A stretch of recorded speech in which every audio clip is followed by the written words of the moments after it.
What if I told you that a book written nearly 2,000 years ago could change the way you think forever? These are the private thoughts of Marcus Aurelius, the most powerful man in the world, written not for fame but for himself. What you're about to hear may change your life. The Meditations of Marcus Aurelius Antoninus, originally translated by Marek Kasabin. About this edition, Marcus Aurelius Antoninus Augustus was emperor of Rome from 161 to his death, the last of the 5 good emperors. He was nephew, son-in-law, and adoptive son of Antonius Pius. Marcus Aurelius was one of the most important Stoic philosophers, cited by H.P. Blavatsky amongst famous classic sages and writers such as Plato, Euripides, Socrates, Aristophanes, Pindar, Plutarch, Isocrates, Diodorus, Cicero, and Epictetus. 1. This edition was originally translated out of the Greek by Marek Kasabin in 1634 as The Golden Book of Marcus Aurelius, with an introduction by W.H.D. Rouse. It was subsequently edited by Ernest Rhys. London, J.M. Dent & Co. New York, E.P. Dutton & Co. 1906. Everyman's Library. 1. C.F. Blavatsky Collected Writings. The Origin of the Mysteries, 14 page 257. Marcus Aurelius Meditations, Tr. Kasabin v. 8.16. Uploaded to www.philadelphialethaons.uk. July 14, 2013.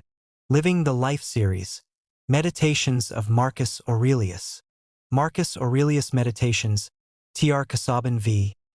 8.16. Uploaded to www.philadelphialethaons.uk. July 14, 2013. Page 2 of 128. Chief English Translations of Marcus Aurelius. Marek Kasabin, 1634. Jeremy Collier, 1701. James Thompson, 1747. R. Graves, 1792. H. McCormick, 1844. George Long, 1862. J.H. Rendell, 1898. And J. Jackson, 1906. Renaz Marc Aurel, in his History of the Origins of Christianity, which appeared in 1882, is the most vital and original book to be had relating to the time of Marcus Aurelius. Pater's Marius the Epicurean forms another outside commentary, which is of service in the imaginative attempt to create again the period. Point 2. Contents. Introduction. 3. The first book. 12. The second book. 19. The third book. 23. The fourth book. 29. The fifth book. 38. The sixth book. 47. The seventh book. 57. The eighth book. 67. The ninth book. 77. The 10th book, 86, the 11th book, 96, the 12th book, 104, Appendix, 110, Notes, 122, Glossary, 123, Parting Thought, 128, 2. Brought forward from page 23. Meditations of Marcus Aurelius. Introduction. Marcus Aurelius Meditations, Tr. Kasabin v. 8.16. Uploaded to www.philadelphialethaons.uk. July 14, 2013. Page 3 of 128. Introduction. Marcus Aurelius Anton Inus was born on April 26, d. 121. His real name was Annius Verus, and he was sprung of noble family, which claimed descent from Numa, second king of Rome. Thus, the most religious of emperors came of the blood of the most pious of early kings. His father, Annius Verus, had held high office in Rome, and his grandfather, of the same name, had been thrice consul. Both his parents died young, but Marcus held them in loving remembrance. On his father's death, Marcus was adopted by his grandfather, the consular Annius Verus, and there was deep love between these two. On the very first page of his book, Marcus gratefully declares how of his grandfather he had learned to be gentle and meek, and to refrain from all anger and passion. The Emperor Hadrian divined the fine character of the lad, whom he used to call not Verus but Verissimus, more truthful than his own name.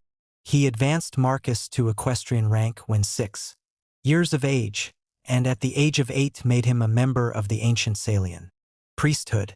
The boy's aunt, Aeneia Galeria Faustina, was married to Antoninus Pius, afterwards emperor. Hence it came about that Antoninus, having no son, adopted Marcus, changing his name to that which he is known by, and betrothed him to his daughter Faustina. His education was conducted with all care. The ablest teachers were engaged for him, and he was trained in the strict doctrine of the Stoic philosophy, which was his great delight. He was taught to dress plainly and to live simply, to avoid all softness and luxury. His body was trained to hardihood by wrestling, hunting, and outdoor games, and though his constitution was weak, he showed great personal courage to encounter the fiercest boars. At the same time, he was kept from the extravagancies of his day. The great excitement in Rome was the strife of the factions, as they were called, in the circus. The racing drivers used to adopt one of 4 colors: red, blue, white, or green, and their partisans showed an eagerness in supporting them which nothing could surpass. Riot and corruption went in the train of the racing chariots, and from all these things Marcus held severely aloof. In 140 Marcus was raised to the consulship, and in 145 his betrothal was consummated by marriage. 2 years later Faustina brought him a daughter, and soon after, the tribunate and other imperial honors were conferred upon him. Antoninus Pius died in 161, and Marcus assumed the imperial state. He at once associated with himself L. Sionius Commodus, whom Antoninus had adopted as a younger son at the same time with Marcus, giving him the name of Lucius Aurelius Verus. Henceforth the two are colleagues in the empire, the junior being trained as it were to succeed. No sooner was Marcus settled upon the throne than wars broke out on all sides. In the east, Vologeses III of Parthia began a long meditated revolt by destroying a whole Roman legion and invading Syria, 162. Verus was sent off in hot haste to quell this rising, and he fulfilled his trust by plunging into drunkenness and debauchery while the war was left to his officers. Soon after, Marcus had to face a more serious danger at home in the coalition of several powerful tribes on the northern frontier. Chief among those were the Marcomanni or Marchmen, the Quadi mentioned in this book, the Sarmatians, the Catti, the Jazyges. In Rome itself there was pestilence and starvation, the one brought from the east by Verus's legions, the other caused by floods which had destroyed vast quantities of grain. After all had been done possible to allay famine and to supply pressing needs, Marcus being forced even to sell the imperial jewels to find money, both emperors set forth to a struggle, which was to continue more or less during the rest of Marcus's reign. During these wars in 169 Verus died. We have no means of following the campaigns in detail, but thus much is certain, that in the end the Romans succeeded in crushing the barbarian tribes and effecting a settlement which made the empire more secure. Marcus was himself commander-in-chief, and victory was due no less to his own ability than to his wisdom in choice of lieutenants, shown conspicuously in the case of Pertinax. There were several important battles fought in these campaigns, and one of them has become celebrated for the legend of the Thundering Legion. In a battle against the Quadi in 174, the day seemed to be going in favor of the foe, when on a sudden arose a great storm of thunder and rain. The lightning struck the barbarians with terror, and they turned to rout. In later days this storm was said to have been sent in answer to the prayers of a legion which contained many Christians, and the name Thundering Legion should he given to it on this account. The title of Thundering Legion is known at an earlier date, so this part of the story at least cannot be true. But the Aid of the Storm is acknowledged by one of the scenes carved on Antonine's column at Rome, which commemorates these wars. The settlement made after these troubles might have been more satisfactory but for an unexpected rising in the east. Avidius Cassius, an able captain who had won renown in the Parthian Wars, was at this time chief governor of the eastern provinces. By whatever means induced, he had conceived the project of proclaiming himself emperor as soon as Marcus, who was then in feeble health, should die, and a report having been conveyed to him that Marcus was dead, Cassius did as he had planned. Marcus, on hearing the news, immediately patched up a peace and returned home to meet this new peril. The emperor's great grief was that he must needs engage in the horrors of civil strife. He praised the qualities of Cassius and expressed a heartfelt wish that Cassius might not be driven to do himself a hurt before he should have the opportunity to grant a free pardon. But before he could come to the east, news had come to Cassius that the emperor still lived. His followers fell away from him, and he was assassinated. Marcus now went to the east, and while there the murderers brought the head of Cassius to him. But the emperor indignantly refused their gift, nor would he admit the men to his presence. On this journey his wife, Faustina, died. At his return the emperor celebrated a triumph, 176.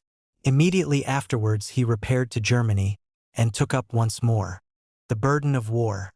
His operations were followed by complete success. But the troubles of late years had been too much for his constitution, at no time robust, and on March 17, 180, he died in Pannonia. The good emperor was not spared domestic troubles. Faustina had borne him several children of whom he was passionately fond. Their innocent faces may still be seen in many a sculpture gallery, recalling with odd effect the dreamy countenance of their father. But they died one by one, and when Marcus came to his own end only one of his sons still lived, the weak and worthless Commodus. On his father's death,